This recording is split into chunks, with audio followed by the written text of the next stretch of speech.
Aloha, welcome to going to Silva Ministries, and we're going to do this video today. I'm going to get right into it. It's called Do Not Be Misled. Bad association spoils useful habits. So as a kid, we all have 1 Corinthians 15:33. We all have habits that we, get ingrained us, whether they're good, whether they're bad, depending from your environment, your parents, your brothers, your family, your schooling, your gang affiliation, whatever your habits are, that's what's ingrained in you. So when you associate yourself with people who do not like your habits and their habits aren't like yours, you're going to destroy yours. Okay? You're going to spoil your useful habits. The ones that you were ingrained in, they're going to disappear because you decided to hang out with people who don't have any habits. They're wild. They're rebellious. They're free. No discipline, no rules. You like those people? Demons don't really have any discipline or any rules. Always remember that. So don't spoil your useful habits by the association that you decide to associate yourself with. Like, I'm a lot of things and was a lot of things before, during, and after my baptism, but I don't like to hang around with certain people due to my habits. I have habits that were ingrained for me, like I said, when I was young, and I don't want those to be spoiled. Spoiled means like you'll lose them, they'll get rotten smelling and funky, the people are going to get sick of them. They're just going to spoil your useful habits. They're going to scoff at you and laugh. That's why you always try to enter people's life as a guest and not as a neighbor like Kramer. Always showing up, always, got something to say, always. Don't be that person, just be a guest. Oh, how's it, brother? Like you had a baby luau and then take off. That's what I suggest.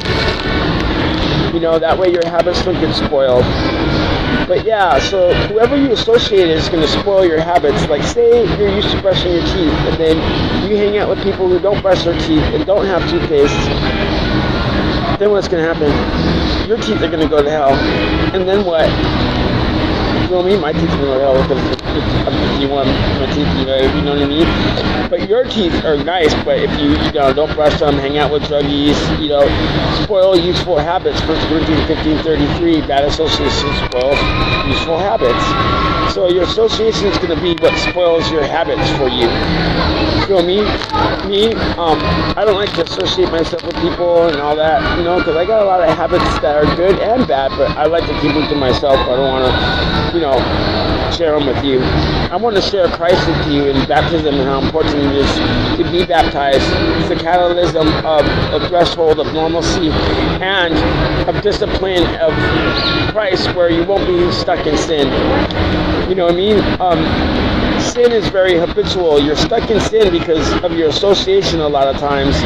If you're working or you're a cop or whatever you got to do that's kind of like a dirty job, like a plumber, that sin is around and people's excess sin, you're going to absorb it and, you're going to spoil the good guy you were, like Anakin Skywalker. He was surrounded by sin and he turned into Darth Vader. It's kind of like real life. So that's why you want to keep sin kind of... You can play in it, like, the devil's talking to you one side of the shoulder, God's talking to you on the other. You can play with the devil once or twice a month, but 29 more of the days you're going to be with God. And that's what baptism is. It's a catechism that keeps you into God and not stuck in sin. Like, you could be stuck in fornication, married 8 times. You could be stuck in adultery. Actually, they're stuck in adultery, like Liz Taylor. I've been married 8 times. Honey, you're stuck in adultery. You keep changing your mind. It's like a baptism, you can't just keep changing your mind. So they're stuck in adultery. Then you can be stuck in stuff like addiction and immorality and pedophilia and all this crap that's in the world that you don't want to be part of or stuck in. Right? So that's what baptism is. It's the catechism, so that the catalyst to separate and keep you at normalcy and have a threshold of normalcy. And there's a lot of Christians that have broken that line and threshold and broken that trust, but if the consciousness of Christ has it, okay? So So there's no reason why you can't think like Christ and be tender, loving, kind, forgiveness, use discretion, use discernment, and forgiveness, and be calm. You don't have to be so angry all the time and interrupt and disrupt. You can just go with the flow. Okay? So associating yourself can be bad in a way. So bad association spoils useful habits. 2 Corinthians 15:33. Always surround yourself with people better than you, in a better situation than you. Then you learn their habits, and then you become in a good situation. Then after you're in a good situation, you can help people come up to a better situation, and that's your blessing that God gave you, was you hung around the right people, you went to the right schools, you listened to the right people, you respected people's elders, you gathered the information and intelligence, you gave people their glory, and then you ended up about something. Isn't that beautiful? Hallelujah. That's why bad association spoils useful habits. Only associate yourself with people that are full of greatness and better than you. And don't associate with people who don't believe in God and who don't believe in you. They're always scoffing and laughing at you and, putting an obstacle on why you can't do that. Don't associate with those people, even if they're family members. In fact, the family members are the worst. They're going to scoff at you for 30 or 40 years. Watching you're 50, like my age, they're still going to scoff at you and laugh at you and try to make you down because they got some master's degree or something. It's the kind of family I come from, overachievers. I'm like the black sheep, the one into God, the one into surfing, the one into, being real, you know what I mean, the one who's not yoked with slavery. See, I'm a black man, so slavery can't be a part of my life. I'm sorry, I can't be a slave. You know what I mean? I'd rather be broke than a slave. I have to do this and do that. And you know what's going to enslave you is your Toyota payments. 600, as a producer, I learned how to brainstorm, checklist, and budget. So that's necessary in your life. Brainstorming, checklisting, and budgeting. And that's going to determine your slave situation. Okay? So, you don't want to be a slave. And being a slave is avoidable. How? By not having a big overhead and commitment of materialism like God says. Instead, you should be, married to God's principles. You know what I mean? Don't store your treasures on earth. You know what I mean? Be married, to a woman and a man and women, and love and forgive unconditionally, like what we were taught in Sunday school and the Cub Scouts and stuff. I always refer to the Cub Scouts because they're really good kids. Sunday school back in the 70s, 80s, and 90s, how we grew up, and we were all abused back then because we were babysat and stuff, all different types of abuse, sexual, physical, humiliation, beaten up, bullying. I mean, that's how it was in the 70s and 80s. These new times have developed for protection against all that, but we took the brink, the Gen X generation, like Billy Idol and stuff like that, yeah, you know what I mean, the first punkers, the first shortboarders, the first people that actually, didn't have the internet and had to grow up like that. So, we're the Gen X people, and that's why through my ministries, I'm talking about being real and watching who you associate yourself with. 2 Corinthians is bad association spoils useful habits. So don't spoil useful habits. Associate yourself with good people, good food, good, hobbies, good everything, the finer things in life. Nothing's wrong with that. If you're going to get money, first focus on the finer things of life that are going to associate you with good habits, and always help the wrecked and the poor, people you don't know that are wrecked and poor. That's who God wants you to help. Your brother and all the people that you've been helping for years, you can't help them anymore. Your friends, you can't help them. You need to help people that you don't know that are wrecked. People are wrecked in all different types of ways.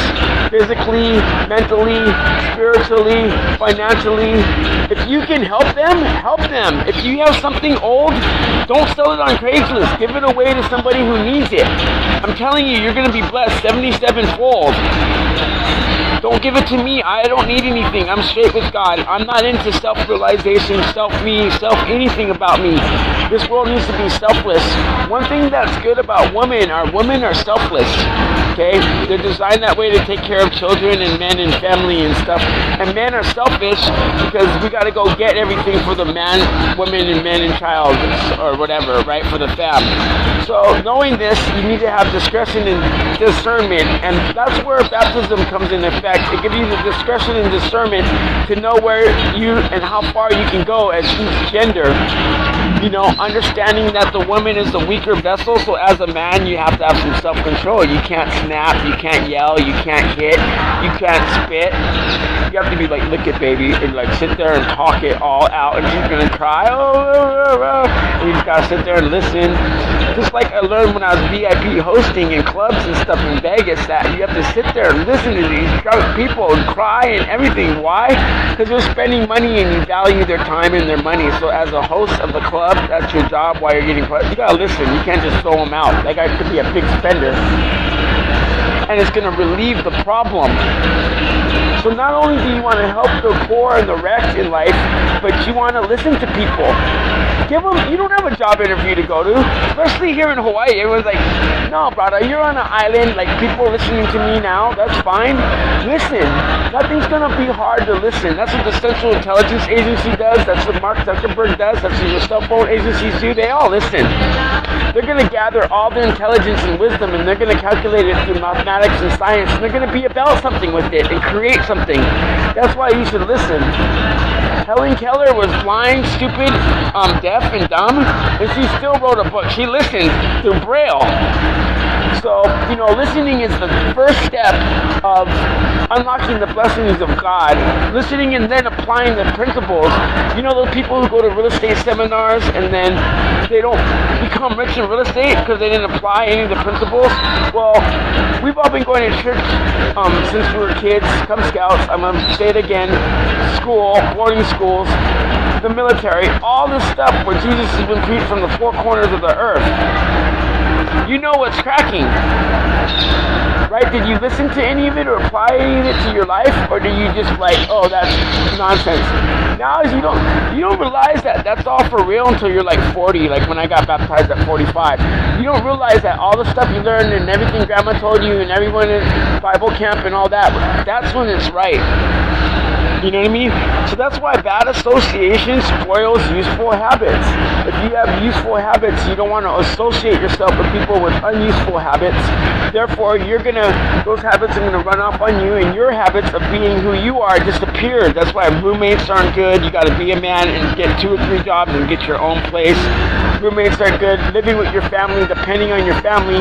That's why through the principles of God and abundance of wealth and hard labor and work and being steadfast and strong and upright, you're going to end up flourishing. And that's kind of just how it is. How did you develop those habits? From the good association that you were. From your grandma, from your parents, from your baseball team, from Cub Scouts, from the football team, from the guys you played ball with, from the neighbors' parents, from their kids. Everybody installed those habits. So that's why in 2 Corinthians 15:33 it says, do not be misled, bad association spoils useful habits. Nothing's wrong with being cool and hanging out with your family. Nothing's wrong with tucking in your shirt. Nothing's wrong with reading a book or educating yourself. Nothing's wrong with disciplining your kids. Nothing is wrong with spending the time that it takes to listen. Listen to your kids too. They're going to be brats like on those YouTube videos. Don't be all mad and stuff. They're kids. They don't know. The kid's only 5 years old. The teenager's only 14 years old. How much did you know when you're 14? You're an adult in this world. You can't hit them, you can't scream at them, you can't abuse them. Just listen to them. Listen to what they say. Don't do what they say, but listen to what your kid says. You know? Then you decipher what you're going to do, but at least listen to the kid. Let's move on. So we're learning a good habit is listening to other people and what they have to say, especially elderly and older people and people of the world that are secular, that have something to say, so you don't have to go through those experiences and you learn through their experiences. So that's why your good association matters again and your bad association doesn't. Your gang affiliation probably isn't a good association. your female connections on your websites, probably in dating sites like POF, probably isn't the best association. Whatever's going to keep you in check, your daily things to do list or your checklist from your brainstorming or budgeting, that's a good thing to associate yourself with, and possibly your work. Trade is a good thing to associate yourself with, and your hobbies. Those are great to associate yourself with along with God. Then that way you have righteous hobbies that aren't unhealthy and going to take your pocketbook and cause a domino effect in your family and in your life. That's why you want to get baptized and want God. Because you want to keep that threshold of normalcy in your family and in your life. When you forget about God, you forget about that threshold of normalcy. That's when the kids start getting spoiled. And I said it because I've been rich all my life, and now that I'm leaning towards poor, I'm feeling a lot better in life. Because, why? I'm going to go through it again. Bad associations spoils useful habits. So after you make your money and you're rich, and you have a good heart, you're a good dad, you're a good brother, you're a good person, you're a good man, you're a good woman. What are you going to do next with this extra money? You're going to feed the people that you love. And that's the right thing to do. Continue doing that because you'll be blessed 77-fold. But what happens when you stop feeding them? They all bite you at once. So now, because they're angry, because they fed on you. Johnny Depp went through that. Celebrities go through that. Donald Trump, whoever. You're going to feed these people, and when you run out of money or that crown that was corruptible of that championship is no longer shining, and you're on the grind to get another one, another check, another crown, another Grammy, another hit, another whatever. It's something, right? Guess what? They're not around, and they're biting you now because they don't want to see you get another one too, by the way. So they're biting you for two reasons. One, because they're not feeding you. Two, they think they're not going to get fed, but you're going to feed them again because you fed them the first time. And three, they don't want to see you get it again because envy is a bitch. People do not like to see you be successful. If you want to get revenge on everybody, get baptized, follow the principles of God, sign through success and being a family man and being about something of a selfless person, then that way you'll get respect in life. And that's what's great about the principles of Jesus, and that's what's great about when I say the bad association spoils useful habits. Don't associate yourself with people with bad habits. So on that note, on 2 Corinthians 15:33, bad association spoils useful habits. Don't spoil your useful habits. And have a great day. Shaka and aloha from Hawaii.